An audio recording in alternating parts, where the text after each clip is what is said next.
We got the first Virginia Forum, which is going to happen on September 22nd. That's a Friday evening.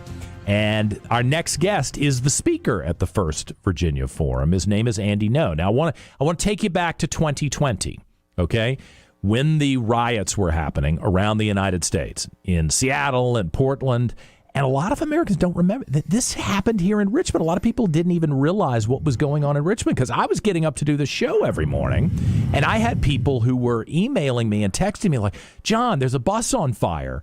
John, they were shooting laser beam. These awful people, Antifa, BLM, whatever, they were shooting laser beams into the house of a female city council person who's running for mayor, scaring the heck out of her kids. They were flipping over huge trash bins and setting them on fire, setting cars on fire, looting buildings downtown. Do you know a lot of people here in Richmond don't even know that happened?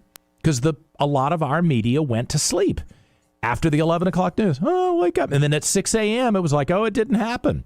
So if you weren't listening to this show and you weren't following a guy named Andy Ngo on Twitter, you might not have even been aware, if you lived in the suburbs, of what was going on. And it's one reason that when we were deciding who should be the premier speaker at the Virginia Forum, I said, why not Andy Ngo? This guy was brave as he could be, and it wound up in the hospital almost dead because Antifa targeted him. Andy Ngo is with us this morning. I'm not going to ask where you are, Andy, but I'm just glad you're safe and that you're doing this work. Good morning to you. How are things in your world? You okay? Hi, I'm doing okay. Yeah. Was recently dealing with a trial against Antifa defendants in Portland, Oregon. I know there were two that I saw. One, it was almost like a kangaroo court where you were going after the people who attacked you and left you in the hospital with a brain bleed, the Antifa folks there. And how did that go down? The jury did not side with you on this? I'm just stunned. It's a mixed outcome actually for the lawsuit. Okay. So it's 3.5 years of litigation. There were originally 6 individuals and one entity, Rose City Antifa, that were sued. The trial in Portland, Oregon, in the heart of Antifa organizing in the U.S., I think is how I imagine like a mob trial would be. They had their militants causing disruptions during the trial, creating security incidents, frightening the jurors. There were attempts to, this is according to the judge, attempts to dox the jurors. And so all this happened with then before deliberations, the Antifa defense attorney saying that she would, in her closing statements, telling the jurors she would be remembering their faces when they leave here. And God, if that's not jury intimidation, I don't know. You know, if this were in the South and it were one of these civil rights stories that we see in the films all the time, movies, where black men and women were deliberately intimidated, harassed, abused, in some cases killed, I think the national media would be all over it. But you are standing alone on the West Coast trying to get justice for what was done against you, and no one wanted to pay attention. It's outrageous. Yes, I think, just, through my own personal experience, but also through the experiences of other people that I've seen now through the last few years, the criminal justice system, it as much as it is lauded, it can be severely corrupted. And I think we see in many jurisdictions how this plays out when systematically it is rotten. For all the way, from a low level to a high level. Mm-hmm. And that's how I see it play out. I mean, and just to finish with my case, the jury did find the 2 on trial not liable. However, at a follow-up hearing a couple weeks later regarding 3 other defendants, the judge did find them liable for assault, battery, and intentional infliction of emotional distress, and I was awarded the maximum amount that she could award. Collection will be a whole nother process, however, but it is a mixed bag in the end. And I'm glad there was an acknowledgement that there was illegal abuse of you as an individual citizen, and maybe some vindication for the judicial system. I got to ask Andy, and we're going to get into the details on this when you come to Richmond on September 22nd, that Friday night, as the premier speaker of the Virginia Forum. What made you become a citizen journalist? I don't know your background here. How did you get into this, and what made you focus on Antifa when everybody else in the media seemed to be running the other way? Well, I was a graduate student at Portland State University at that time. It was late 2016. The presidential election results had just come in November, and in my city of Portland, there were days of rioting, anti-democratic rioting, I would say, in that people who could not, leftists and liberals and Antifa and other extremists who couldn't accept the results of the election, chose to manifest that frustration through violence, destruction, and arson and threats. And it was completely celebrated. In that type of response was celebrated by the political establishment and by other journalists. And I went out with my phone as an editor at that time for the student paper and was just recording. I was really shocked at the level of organized violence, particularly by the people who were dressed in black with their faces covered, looking like ISIS militants. I didn't know anything about who and what that political faction was, and I wanted to learn more about them. And I kept going out.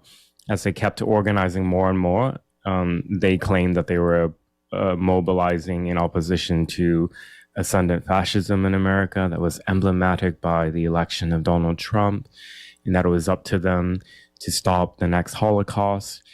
And so that they had their rhetoric and propaganda on one hand. The other hand was a bat and crowbars and bear mace and chemicals to start fires. And this was the type of violence they enacted in my city of Portland for the next 4.5 years. And the more I reported on them, the more I became a target, until eventually they tried to kill me in 2019. I mean, you're the editor of the student newspaper? Did anybody else cover this? Were you standing there with, I don't know what the paper is out there, the big, legacy news, but were there other people who were interested in covering this and I just missed it, or were they all scared off, or were they in alignment with this bad illegal deadly behavior? So I was one of the editors at the student paper. The legacy media reported on the riots because the destruction to the business district in downtown Portland was severe. But they reported on it similar to kind of how I think the nation saw the reporting was in 2020, in that, yes, there was, it would be framed as there was property destruction, there was vandalism, but these were protesters who were pushing back against white supremacy. Yeah, they took a side. The far right. Exactly. So when it's framed in that way, I think it really minimizes actually the criminality and the terrorism that's involved in that type of mass destruction in the public. And I appreciate that I'm speaking to listeners now who are in the Richmond area. I mean, Richmond experienced a lot of property destruction and rioting in 2020. So all of what I'm saying is not relevant to us. Unfamiliar. Well, that was one of the questions I wanted to ask. How did we get on your radar screen? I mean, you're on the West Coast. I'm a different time zone. And like I said in the introduction, I was coming in doing the show, and people are sending me pictures, and I'm thinking, wait a minute, this should be the lead story on the Today Show, and no one's paying attention. Yet you were, and I'm so thankful that you were. What made Richmond get on your radar screen, and why did you choose to cover us? Well, I'm very thankful that I've been invited by the Common Sense Society to speak in Richmond later on this month. But Richmond is one of the Southern American cities that has experienced a cultural political transformation because of outsiders over the years who have moved in and really changed the political landscape. There are other cities in the South who have experienced this, and you can see in 2020 where the riots happened and were extremely violent in the South, they were isolated to certain city, urban areas in what would otherwise be purple states, moderate states, or even red states. And this type of political transformation is very fascinating, given that, regardless of what I guess individuals think of the political history of Virginia, there are monuments that have been put up that are historical along Monument Avenue that serve a particular function. And I think it's actually they've been contextualized in a way in history that I think is very, very important that they be maintained. Well, you'll see when you come, they're all torn down, I mean, it's just, we've really been through it in the last couple of years. And we've got a lot to talk about. I'm so excited that you're coming on Friday night, September 22nd. So just around the corner here in Richmond. Now, Andy, I don't know if you're aware of this. We had a venue scheduled in downtown Richmond, and we have moved it out of downtown Richmond into the county. Part of that is we want everybody to feel good and feel safe, and it's a bigger venue because I think people are really going to find your story fascinating, and I hope that they will be supportive of one of the few people who stood up and said, this must be covered. We cannot allow the national press and the local press that seems disinterested or is in alignment with the rioters to get away with sweeping this under the rug. And I think it's important, especially with what you've been through personally.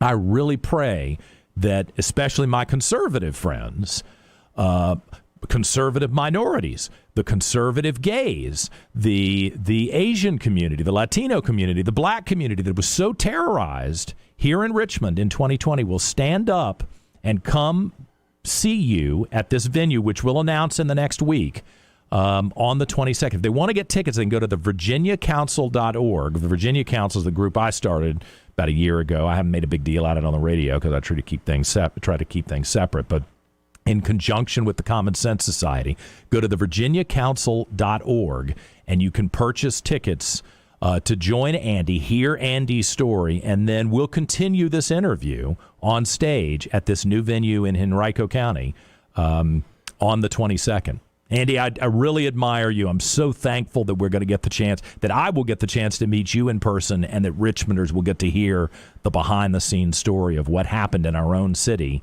and your plans for the future. Thank you so much.